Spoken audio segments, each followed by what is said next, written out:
আসসালামু আলাইকুম। আশা করি সবাই ভালো আছেন। এই অঞ্চলের ভূ রাজনীতি আহ, কোন দিকে যাচ্ছে সেটা নিয়ে মূলত আজকে আমি আলোচনা করব। সবাই বা একটা ন্যারেটিভ ক্রিয়েট করার চেষ্টা করছে ভারতীয় জায়গা থেকে। সেটা হচ্ছে যে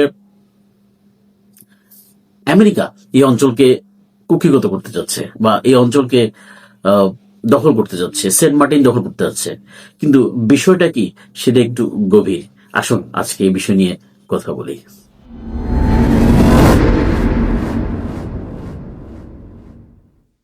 একদম মোটা দাগে যদি আমরা একটু বোঝার চেষ্টা করি, দেখেন, এই অঞ্চলকে কারা কন্ট্রোল করে।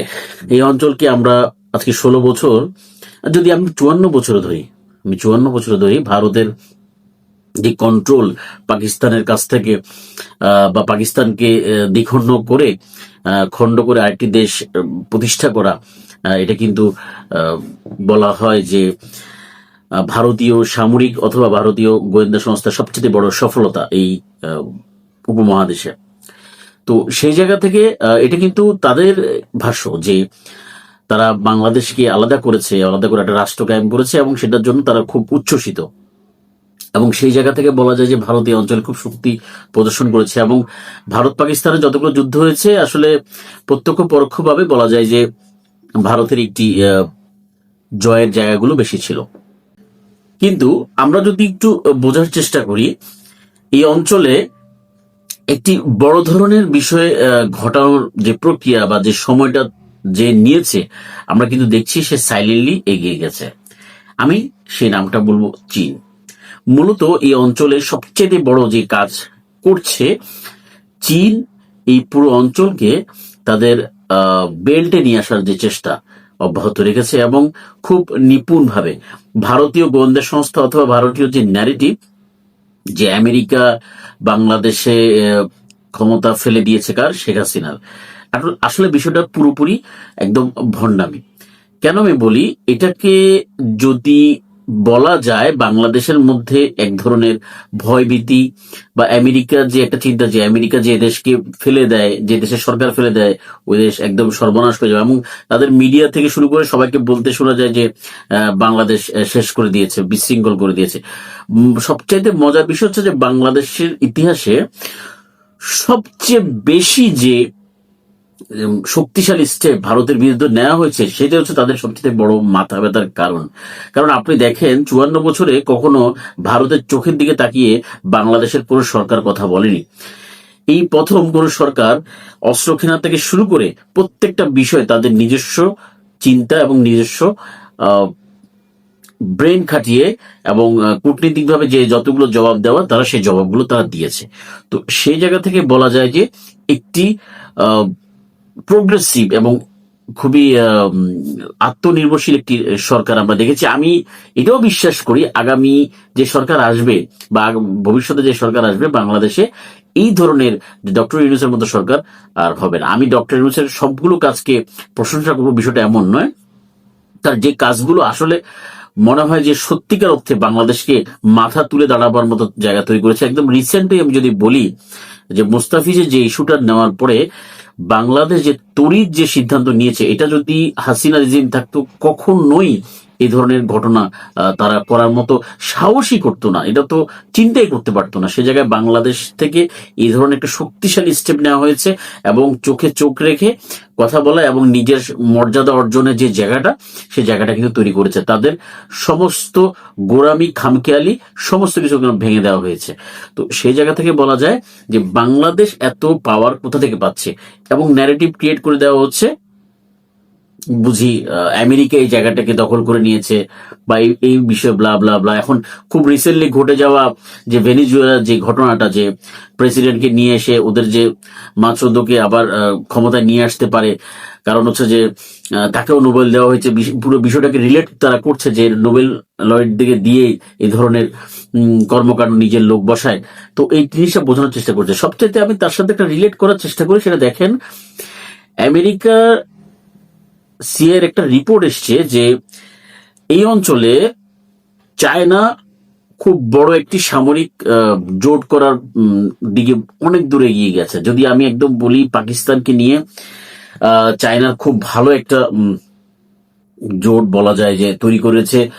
আহ, পাকিস্তানকে যেভাবে এতদিন ভারত একটু বলা যায় যে বাংলাদেশ বেল্টের সাথে দূরে রাখার চেষ্টা করেছে, সেটাও কিন্তু তারা কানেক্ট করেছে। কিভাবে? তাদের লাদাখ অঞ্চল দিয়ে যে রুটটা, কারণ এই পাশটা কিন্তু তারা আসতে পারতো না, সামরিক সমস্ত যোগাযোগ কিন্তু এখন এই রুটটা ওপেন করে দিয়েছে চায়না, যার মাধ্যমে বাংলাদেশের সাথে পাকিস্তানের যে কোনো ধরনের কমিউনিকেশন সেইটা খুবই সহজ করে দিয়ে দেওয়া হয়েছে। লাদাখ হয়ে তাদের যে একদম ভারত ঘেঁষা যে বর্ডার রয়েছে, সে পুরো এরিয়াটা কিন্তু বাংলাদেশ কমিউনিকেশন খুব সহজ এবং শর্টকাট একটি কমিউনিকেশন, এবং সেই জায়গাটাও কিন্তু ওপেন করে দিয়েছে। এবং সেই জন্যই কিন্তু আমেরিকা খুব চিন্তিত যে চায়না খুব স্ট্রং বেল্ট তৈরি করছে, যেটা কিনা বাংলাদেশ ঘিরে একটা সামরিক স্থিতিশীল অবস্থা তৈরি করার চেষ্টা করছে, যাতে করে এই জায়গাকে ভারতকে পুরো দিক থেকে কিন্তু আক্রমণ করা যেতে পারে, এই ধরনের একটি চিন্তা থেকে। সেই জায়গা থেকে বলা যায় যে যারা বলার চেষ্টা করছে যে আমেরিকা এই দেশে সরকার পতন করিয়েছে বা যেটা করেছে, আসলে গুটি বা আসলে যে কাজ কে করছে সেটা কিন্তু সবাই এড়িয়ে যাচ্ছে। কিন্তু হ্যাঁ, বলছে চায়না এখানে সামরিকভাবে ইনভলভ হচ্ছে, কিন্তু পুরো গুটিগুলো কিভাবে হচ্ছে, পুরো রাজনৈতিক খেলাগুলো কোথায় কোন গুটিগুলো চালা হচ্ছে, সেটা কিন্তু আসলে বড়ই মুশকিল। আমি এটা বলতে পারি যে এই অঞ্চলে সামরিক ভাবে হোক, অর্থনৈতিক ভাবে হোক, যে কোনো ভাবে হোক, চাইনিজ যে বিষয়গুলো পুরোপুরি ঢুকে গেছে। এবং ভবিষ্যতে যে সরকার বাংলাদেশে আসবে, সে সরকারকে অনেক কিছু চিন্তা ভাবনা করে এগোতে হবে। কারণ চাইনিজ যেই গোয়েন্দা সংস্থা কিন্তু পৃথিবীতে খুব বেশি আলো হয় না, কিন্তু তাদের আলোড়ন না হলেও তারা কিন্তু যে অ্যাক্টিভিটি গুলো করছে, সেটা কিন্তু আমেরিকা কিন্তু সেটার জন্য বলা যায় যে চুপ করে নেই। আমেরিকা এই অঞ্চলকে কন্ট্রোল করার চেষ্টা এই জন্য করছিল যে ভারত যদি বেশি বাড়াবাড়ি করে ভারতকেও কিছু মার দিতে হবে, চায়নাকেও মার দিতে হবে, এই ধরনের একটা চিন্তা থেকে করেছে। কিন্তু এটা এমন একটি জটিল জায়গা এখন, যেটা বিপদের বিষয়, আমি যেটা মনে করি যেটা বিপদের বিষয়, সেটা হচ্ছে যে বাংলাদেশ যদি এই বিপদের মধ্যে পড়ে যায়, যেমন ভারত, চায়না এবং আমেরিকা, এই তিনজন সবচেয়ে বড় বড় দেশ, এবং এদের সামরিকভাবে এরা চাইবে যে শক্তি সঞ্চয় করার জন্য। ভারত চাইবে চায়নাকে আটকানোর জন্য, আমেরিকা চাইবে চায়নাকে আটকানোর জন্য, আবার আমেরিকা চাইবে যে এই দুজনকে কিভাবে কবজা করে যায়। তো এরকম একটি জোন তারা তৈরি করবে, এবং এই তিনজনের মধ্যে ভারত, চায়না এবং আমেরিকার মধ্যে যেই ধরনের ভূ রাজনীতি, সে রাজনীতির একটি বিশাল বড় মোয়া আমি বলতে পারি তৈরি হয়ে গেছে। এবং এই এই জায়গা থেকে হয়তোবা একটা ফুটবলের মতো বাংলাদেশ ব্যবহার হতে পারে। তো এটাকে এককভাবে বলা খুবই ভুল। আমি মনে করি যে আপনি আমেরিকাই যে সরকার ফেলে দিয়েছে বা আমেরিকা এই পুরো বিষয়গুলো কন্ট্রোল করছে, আসলে পুরো বিষয়টা ভুল। এটা আমেরিকা নিজেও এটা নিয়ে খুব তারা কনসার্ন যে এখানে চায়নার এত প্রভাব কেন, বিশেষ করে চায়নার অনেক অস্ত্র, প্লেন, এগুলো কেনা নিয়ে কথা হচ্ছে। পাকিস্তানের সাথেও যদি চায়নার একটা ভালো সম্পর্ক, পাকিস্তানও এখানে ইনভলভ হওয়ার চেষ্টা করছে। সবকিছু মিলে ভারতের সাউথ বেল্টে আমার মনে হয় আগুন ধরে গেছে, এবং সেই আগুন তারা কতটুকু নিভাতে পারবে এটা সময় বলে দিবে। তবে আমি এতটুকু বলে রাখি, বাংলাদেশের রাজনীতি অথবা এই অঞ্চলের রাজনীতি একটা বিশেষ অবস্থার মধ্যে রয়েছে এবং ভয়ঙ্কর হতেও পারে।